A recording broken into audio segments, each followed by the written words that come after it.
पुरी परिक्रमा प्रकल्पर प्रशंसा करी राज्यपाल कहिसेंती 800 कोटी रे परिक्रमा प्रकल्प होईछि। एहा श्रद्धालु को सुविधा देव। श्रीमंदिर सुरक्षा रे एही प्रकल्प गुरुत्वपूर्ण भूमिका नेब। लोकन को सुविधा रे दर्शन पई श्री जगन्नाथ एक्सप्रेस आरंभ होईछि। विधानसभा बजेट अधिवेशन आरंभ पूर्व गृह रे अभिभाषण रखिसेंती राज्यपाल। प्रारंभ रे दिवंगत पूर्वतन सदस्यों को श्रद्धांजलि जणाइबा सहित 100 जवान मानक मध्य राज्यपाल श्रद्धांजलि जणाइछंती। एथि सहित पुरी परिक्रमा प्रकल्पर प्रशंसा करी राज्यपाल कहिसेंती 800 कोटी रे परिक्रमा प्रकल्प होईछि। एहा श्रद्धालु को सुविधा देव। श्रीमंदिर सुरक्षा रे एही प्रकल्प गुरुत्वपूर्ण भूमिका नेब। लोकन को सुविधा दे दर्शन पई श्री जगन्नाथ एक्सप्रेस आरंभ होईछि बोली राज्यपाल कहिसेंती। खाली सेतिकी नुहे, श्रीमंदिर परिक्रमा प्रकल्प पर समलेई प्रकल्प को नहीं निजर अभिभाषण रखिसेंती राज्यपाल। राज्यपाल रघुवर दास कहिसेंती मां समलेई प्रकल्प लोकार्पित होईछि।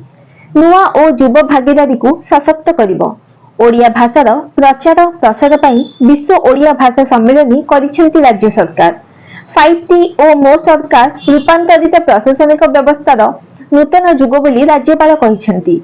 एहा छड़ा राज्यपाल आहुरी कहिसेंती जे 2022-23 रे 6.03 लाख क्विंटाल मांडिया संग्रह होईछि। 113.76 राशन कार्ड धारी को 4 लाख क्विंटाल मांडिया दे जाइछि।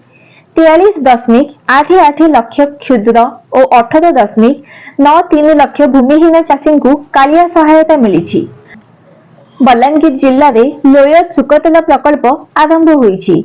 एथि सहित अनेक मध्यम और क्षुद्र जलसेचन योजना आरंभ होईछि बोली राज्यपाल कहिसेंती।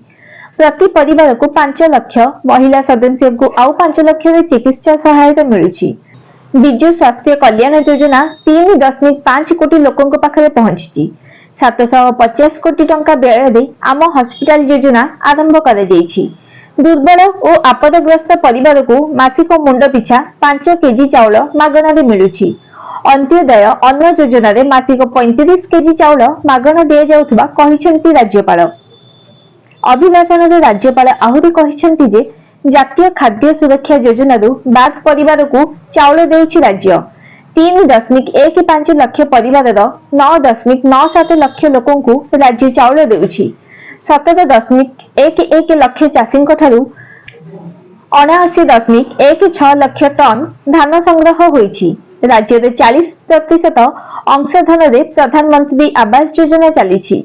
2014-15 रु ए जाए 34.25 लाख पक्का घर निर्माण होईछि।